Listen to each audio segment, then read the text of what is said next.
graduated. He gave me 3 years of everything that he had. Was a great ambassador for our program, great leader in our meeting room. And at the end of the day, may not have agreed with the decision or liked the decision, but it wasn't my decision to make. My job is to love the young men that I coach, and he did everything that I asked him to do. So at the end of the day, I was really focused on winning the game because we're on this side of the rivalry. But after the game, I went up and gave him a big hug and told him I'm even going to send him one of the shirts that I had made. He had number 22 and 27 on his eye black underneath his eyes, and that stands for C.J. Fuller and Tyshawn Dye. Those are his brothers, that passed away this past year. So I'm not going to let a rivalry come between, family. But for those 3 hours, we were on different sides. But afterward, man, he's one of mine, and I love him, all the same. Trevor completed 18 straight passes at one point. Was he as sharp today as you've seen him all year? I think early on, he pushed a couple balls a little bit high, but after that, and that's what Trevor does. Trevor's able to understand where he's missing a little bit, dial back in, and then go on a stretch of 18 in a row and do what he needed to do to help his victory. What shirt was he? I made some shirts for my guys and sent them to Tyshawn's family, and really just talks about what our core philosophy is. We want to be the heartbeat of the team,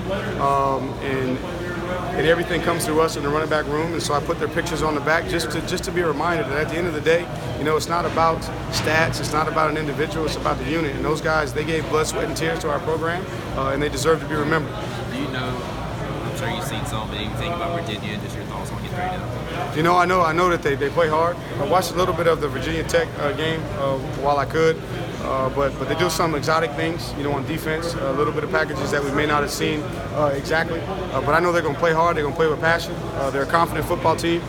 They expect to win, and so it's going to be a heavyweight fight. Different at all coming down here with so much orange in the stands?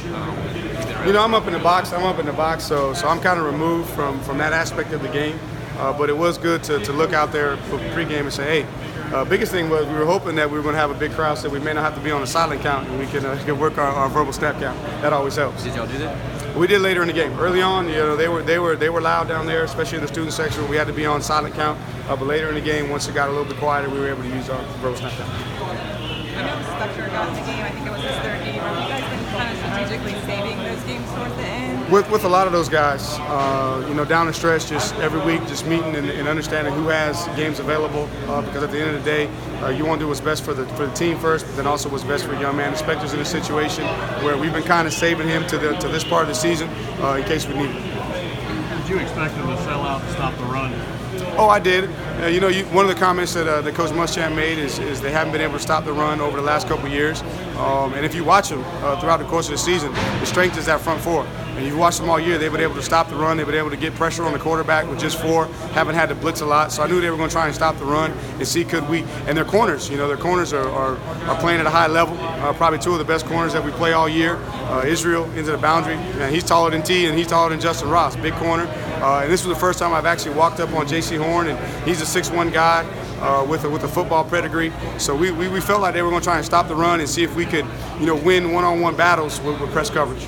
Clearly you did. Well, we were able to make a couple plays down the field. Is Trevor playing at a different level right now than maybe that makes him so unique than a lot of guys? I think that if you go back and you watch the course of the season, he just kind of forced a couple plays, and got a bad rap for it. Had a couple of interceptions, but, we're not in the position that we're in without him playing at a high level. And for him to show that championship caliber, toughness up in North Carolina, and then from there to just be able to block out the noise and correct the things with himself to try not to force those plays, just to take what the defense is giving. I think that's the only difference in what he's been doing between now and the beginning of the season. He's just not forcing some of those plays. What were they doing different to shut down Travis today? You only had 51 yards on the ground today. They were playing some zone coverage and getting those safeties involved. And again, they're disruptive up front, and it took us a little bit of time to kind of tire them out, move them east to west a little bit. And then we had a lot of RPOs too, that could have been handed off, but they gave us the favorable look to throw the ball.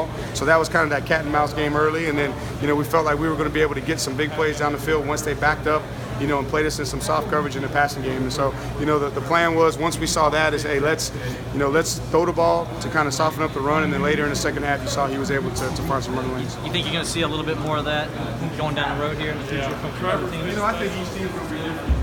And I didn't expect